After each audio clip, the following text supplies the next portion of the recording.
So Elliot, if someone is watching this or listening to this and they know they have a passion for boxing, they're not sure what they want to do with their career, they don't want to be a professional fighter, what is the main skill that they can take over from the sport into the world of employment? Hello and welcome to Find Your Force, the podcast that's here to help you find your career potential.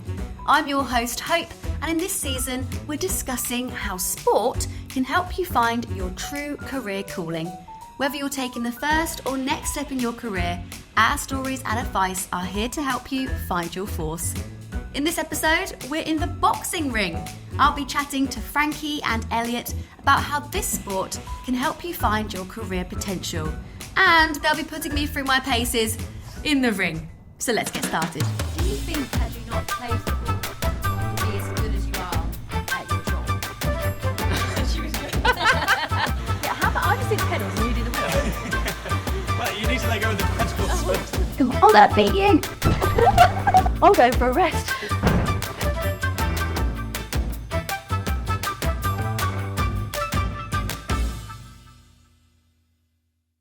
So Frankie, Elliot, thank you for joining me. Let's begin by hearing where your initial passion for the sport came from. Do you want me to start? Yeah, you start. So I've got three brothers. One of them took up boxing at a young age, and I got roped into dropping him off at training. Where there was, funnily enough, an RAF sergeant who ran the boxing team at the time. He's since left, but he dragged me into it, got me medical carded, and a couple of weeks later I was sparring.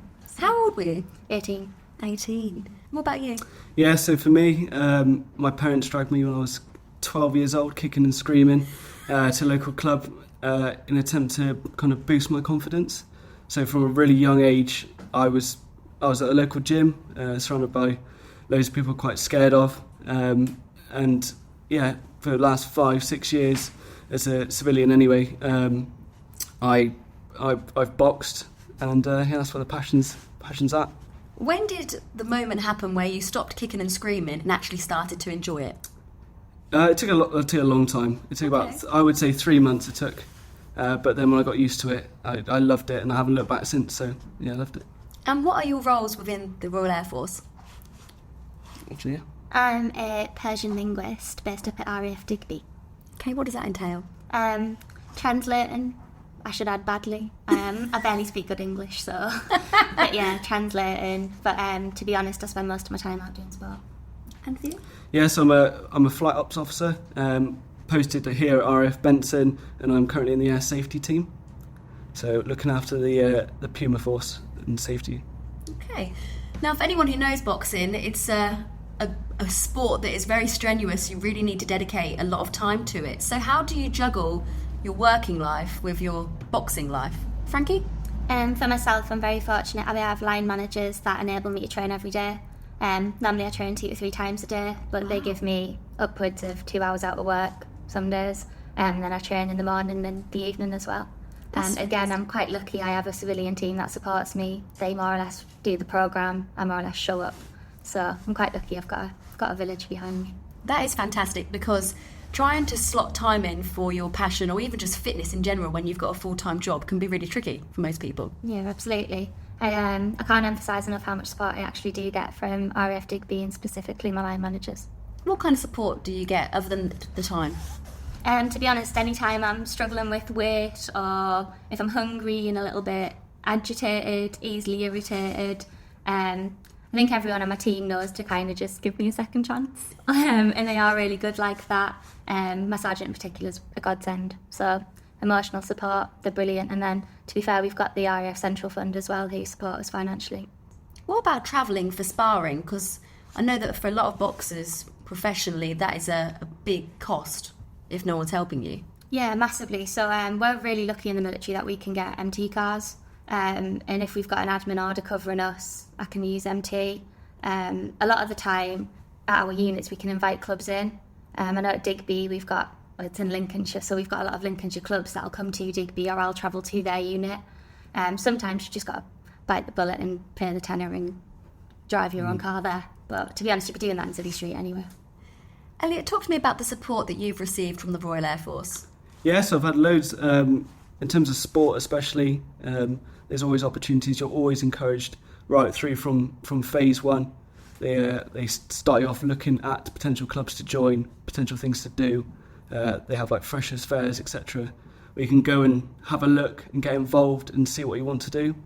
And the PTIs in the Royal Air Force are quite good at pointing in the right direction for that, and there's always hundreds of clubs you can look at and join. And as soon as you arrive to a station like RAF Benson, there's a whole list of places. So I know a lot of people that go to a different new club every week, whether that be climbing, shooting, boxing. There's just tons to do, and it's always encouraged. And you also, within your own work hours, are encouraged to go out and spend so many hours doing physical exercise every week anyway. So it's always encouraged. Have you tried any other sports, or have you just stuck to the boxing? I've stuck to the boxing because that's what I've always wanted to do, but definitely look to try new things potentially. Especially athletics. I used to run quite a lot, so for me getting involved with that would be something really good to do. Yeah. Talk to me about how it works with a coach, because ordinarily you would go to a set gym, you'd have a set coach. At the Royal Air Force, are there coaches available to you, or do you need to kind of teach yourself? So there are loads of coaches, but a lot of the time they're volunteers, and they have to get put through a certain course to become coaches, especially with boxing, as you probably should see. Yeah, so then every coach in the Royal Air Force will have at least done their England Boxing Level 1 course. Every coach has to do it, Civvy Street, in the military, so they'll do that. So in order to be able to have a team that spars or to watch sparring, they need to be England Boxing Level 2. We're quite lucky in the Royal Air Force as we run quite a lot of our own courses. Squadron Leader Carl Wally, who's the chairman of the RAFBA, does a lot of that. He's got a lot of help from our officials on that side of things as well. As a whole, the difficulty we have is because we're spread all over the country, but 9 times out of 10 in your region there will be a coach that's coaching the elites or is extremely well qualified. Benson are quite lucky here. They've got Corporal Frankie O'Connell, who's got a lot of experience, and she's coming through as a boxer as well as a coach. 9 times out of 10 you'll be a dual hat and you'll do both. If there was a coach at a different base and you wanted to maybe try and train with them, could you ask to move? Yeah, absolutely. You can go and train at other gyms and stuff. Like Frankie said earlier, we get people that come down from different stations. Might come down from Odium, might come down from Bryce, which are fairly close to Benson. But we could also potentially go up there if we were visiting and train with them, just by the nature of being part of the club. Frankie, you mentioned elite athletes earlier on. What does it take to be an elite athlete boxer in the Royal Air Force? Quite a bit, to be honest. A lot of dedication, a lot of hard work, a lot of patience. I think you have to get over the fear of missing out quite a lot. You have to give up a little bit of the party side of the Air Force, but it's worth it. It's absolutely worth it. But also, like I said before, it takes a village. You've got to have the support there, which you do get. So. Now, I want to hear about your personal kind of boxing journeys. How many bouts have you each had? So I've not had any bouts since being in the RAF, but when I was a civvy, it was 5 bouts. I'm looking to fight as soon as I'm here for a bit longer. I'm still relatively new to the Air Force, so I'm looking, hopefully, to get back into it. And was that as an amateur or white collar? As an amateur, yeah. Did you win all the fights? I wish, no. But there were some poor decisions made, I reckon. So. What was the best moment you've had? I stopped a kid in round 1 of one of my civvy bouts. And yeah, it was a great moment, to be fair. I was really happy with that. It was all the way down in Bournemouth and it was over in about a minute, so very happy. How did it feel? Yeah, it felt great. It was really good. And it's very encouraging to go back to the gym after that, the day after. You just want to keep going. And I think bringing that motivation is carried all the way through, I think, since that moment. It's interesting you mentioned how it feels in moments of victory, because a bit like work, you get a job that you want, or you get a promotion, or you get some really good feedback. You do feel more confident in your ability. You do feel kind of pumped. But in moments of defeat in boxing, you probably feel a bit down on yourself and want some time out. Does that reflect in work as well? Does it teach you that actually when times are hard, you need to keep going? I think it teaches you quite a lot of resilience because, world keeps turning and I suppose you have to get back on with it. So for me, when I've had a loss, I've taken a bit of time and I've gone straight back to carry on and, keep going with it, really. I don't know if it's the same for you. Yeah, I think boxing's it's quite a cruel sport a lot of the time. It teaches you life's not fair. Sometimes that way in the work world, especially the nature of the organisation that we work for. Some people get sent away quite a lot, they're deployed quite a lot, and they can't really do anything about it. If you get a dodgy decision like Elliot's had, we've all had a few of them, then yeah, you just have to bite the bullet, be a sportsman, get on with it. It's not fair, it's never going to be. I imagine it comes down to attitude, because if you really want it and you've got that drive, you'll keep going. You're not going to be, oh, I've lost now, I give up. I don't think you can lose in a boxing ring. No. Everything's a learning experience, isn't it, really? Yeah. Yeah, if you're getting in, you've already showed that you've got the marbles to do quite a lot of what other people wouldn't. So, tell me more about that in terms of how you can never lose in there. What lessons have you learned? To keep my hands up, if I'm. Yeah, you're in there on your own. You've got your coaches that can help you. They've put all their time into you, but you're in there on your own. So, if something's going wrong, you have to adapt. And like I say, sometimes it's not fair, sometimes you don't get a decision. A lot of the time it's how you pick yourself up when you go back to the corner, how you compose yourself and then you come out again. Again, you've got someone literally trying to take your head off.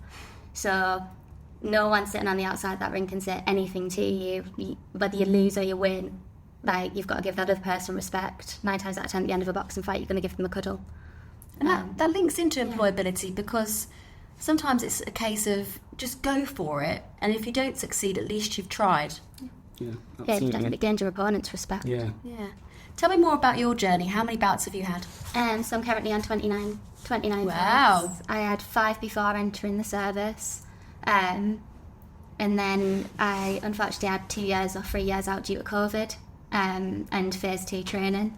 And then I came back, and since then I had 11 fights in my first season back, followed by 13 fights last season. So do you fight other professional boxers, or do you only fight people within the Royal Air Force or military? No, so I've only ever had 3 or 4 military fights. The rest of them have been civilians. We box England amateurs. I'd argue it's sometimes a bit of a higher level than the professionals, especially when you start going up the levels.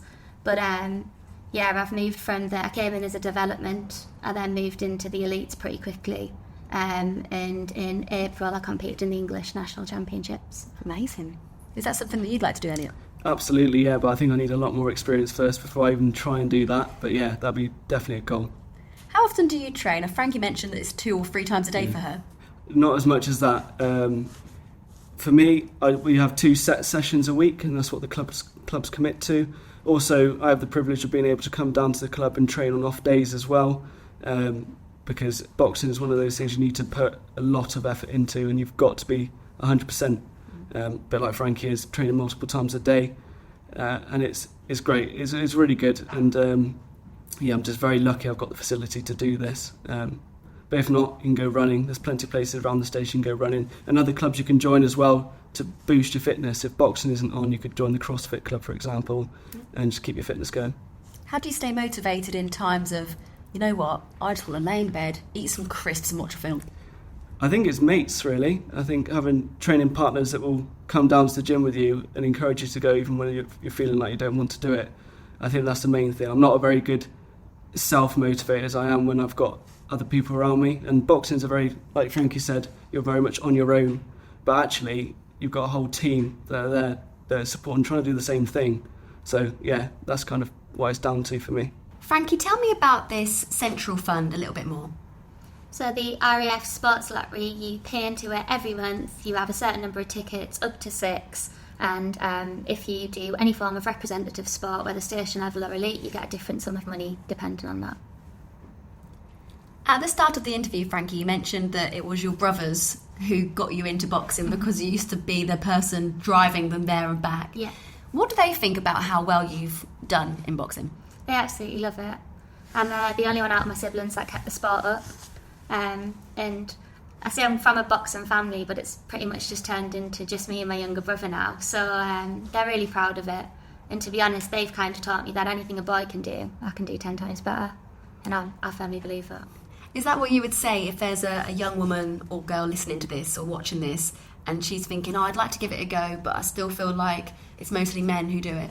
Yeah, absolutely. It's turning into, if everyone's seen the cards and the fight cards that are coming, it's turning into very much a women's sport now as well. So, I do think it's a different sport to the men's side, but it's more or less a women's world as well. Going back to that moment where you first walked into the gym and you said there was a sergeant there? Yeah. So did your love for boxing lead you to being in the Royal Air Force, or did it just happen?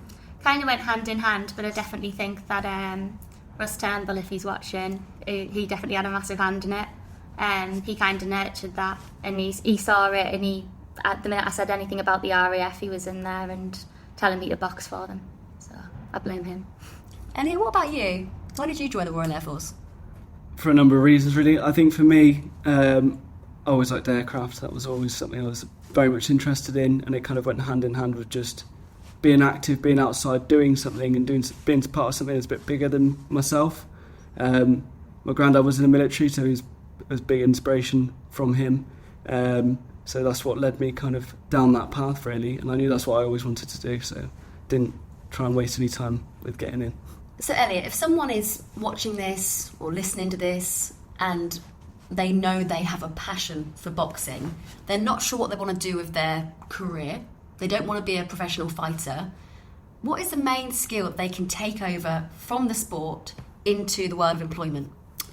I think you've already talked about them, but for me, definitely confidence, and that has been, I think, for me, the key thing that's led me throughout my whole life so far. The confidence I got from boxing has been carried out in everyday life for me, and it's not just the RAF, it's literally everything. Even if you're quite a timid person, being able to walk down the street a bit more confidently and ask people questions when you feel a bit too nervous to go up and do something. I think all of the things that I was before I joined has been fixed through boxing, and I would encourage everyone to take up the sport, even if they don't think about fighting. Some people will say, well, it's all well and good saying it's a really good sport and all this stuff and it gives you all these great things, but it's really scary, the thought of getting into a ring, especially if you're fighting in front of a crowd. Like you said, someone's trying to take your head off. How do you actually overcome that fear, Frankie? I don't really ever think you really overcome it. I think you can kind of use it, but you get used to it, experience. It becomes like you have enough spars, you have enough fights, you start and think like you look forward to it. It's adrenaline. It's the same thing as like being nervous and excited. It's like the same physiologically, isn't it? So you're not nervous, you're excited now. What's your favourite thing about boxing? I don't really know, to be honest. Probably the feeling after I win, or even just, in fact, no, the feeling when that final bell goes and I get a breather. That's my favourite thing about it. Elliot? Yeah, so for me, I would say definitely getting down the gym, seeing your mates, sparring them. That's pretty good fun. Beating up your mate, and also the circuits and the relief after. I think after the sessions is the best feeling because you feel like you've got something, you've been productive. If you had a rubbish day, definitely go down to the boxing club, cheers you up. As soon as you walk away, you might be hurting, but yeah, you definitely feel like you've got something out of it.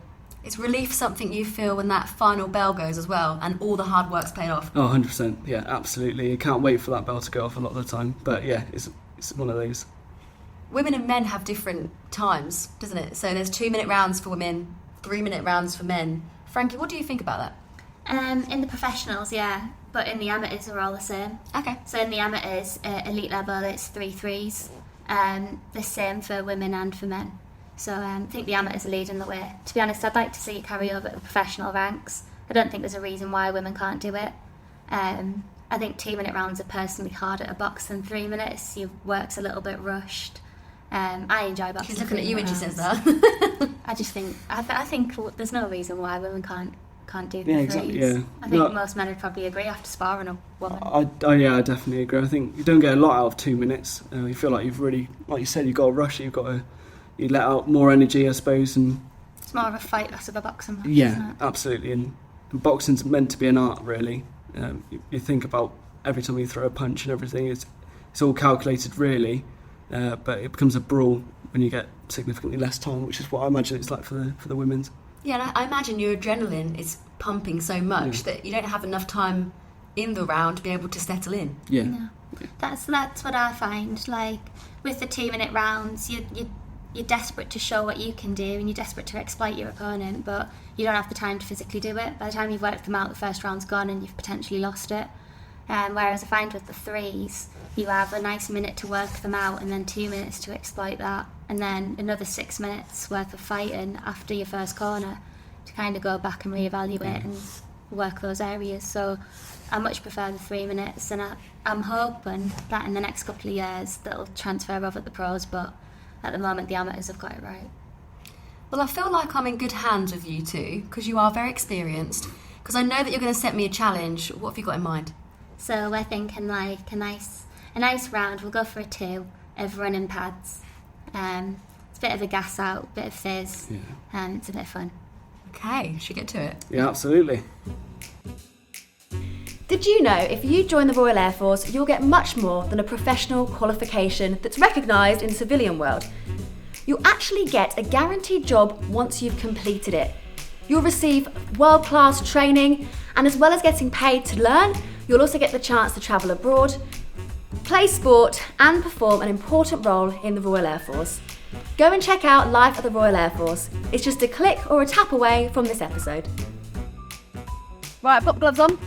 I'm feeling pumped. What are you guys doing with these fancy wraps? I just putting a bit of hand protection on, so time after time in boxing, if you're hitting something repeatedly, you're going to get damaged knuckles or damaged wrists. So I think we've both got 4.5 metre wraps on, just a little bit of protection. They're essentially your tools, aren't they? Yeah, absolutely. Yeah, as important as the boxing gloves themselves, you'll break your hands if you don't wear them and don't use them. Yeah. So the challenge, you said I'm going to be running around doing I don't know what. Yeah, so we're going to use the boxing ring, and basically we're going to make your legs work and your arms work. So we're just going to do a bit of running pads. I'll stand at one end, Elliot will stand at the other, give you a few combinations to throw as fast as you can, and then you'll sprint to the other and do what they tell you. Okay, so it's not about power, it's about speed. More speed, yeah. Endurance as well. Yeah. I ain't got a lot of that, Elliot. You'll be fine. Take it easy on me. All right, let's get ready then. Okay. So if you come to me first, then Elliot, I'll give you a quick combination, then Elliot will give you one, and we'll see if we can make you gas out in 2 minutes. Okay, who's setting a timer? Oh, actually, I haven't thought of that. Any volunteer? We need a volunteer for a timer, please. Any volunteer for a timer? Thank you. We got one. There we go. Maybe put it for a minute. Rather than 2. Nah, shall we have a 3-minute round in the interest of equality? No. 2 minutes. Yeah? So on me. 1, 2. Oh, Yeah, straight over. 1, 2. 4. I'm doing it totally wrong. What do I do? That's all right. Left foot. 1, 2, left cheek with your hand. What? 1, 2. So 1, Yeah. 2, left cheek with your hand. Left hook. Yeah. It's your accent. I'm so sorry. It's okay, I'm sorry. So 1, 2. Lovely. 1, uppercut. Nice. 4 uppercuts. 6. 1, 2, hook with your hand. Oh, missed that one. Boom. There we go. No, backhand. Double jump. 4. Yeah? Yeah. 10. 1, 2, 1, 2. Uppercut. Backhand. Have a double jab with your hand. And again. Nice. And again. Pulse the hooks down. Oh, Very good. 6 uppercuts. Yeah, I how forgot. many was that? 1, 2. It's the longest 2 minutes of my life. Right. 1, 2, left cheek. Yeah. 6 uppercuts. He's ready. 8 uppercuts. 4, 5, 6, 7, 8. Good effort. That's not even my bag, that's my jab. There you go. Oi. 1, 2. 1, 2 Do it again. So, Oh my goodness gracious me! Well, I think the pressure of the cameras got to me a little bit. nah, I thought those were solid shots. Cool. I'm glad you let me take a breather. That was hard work, but really fun. How did I do? Yeah, you did really well, yeah. Yeah, thank you very much. So before we end the episode, I'd like to hear from both of you your last kind of key bit of advice that you'd give to someone watching or listening to this today. Elliot? Yeah, don't be afraid to kind of take the risk and take the chance. I think I'd be a very different person if I didn't step through the boxing gym, so I would say that's the biggest takeaway for me. I like that. It's made you who you are. Yeah, definitely. Frankie? Thank you for watching the podcast. Then you've already got a little bit more about you than most people. You already kind of know which direction you're going in, so just have a bit of trust in yourself. Go with it. Well, Frankie and Elliot, thank you ever so much. Have to invite me to one of your bouts. I'll come watch you and cheer you on. And thank you for listening or watching. Don't forget to subscribe for more episodes like this one and share this with anyone who wants to find their career potential. Yes, it is a cliche, but there literally is something for everyone in the air. She did. There is. She did. There is. You had There's that. something for everyone. There is. I was going to ask you if someone...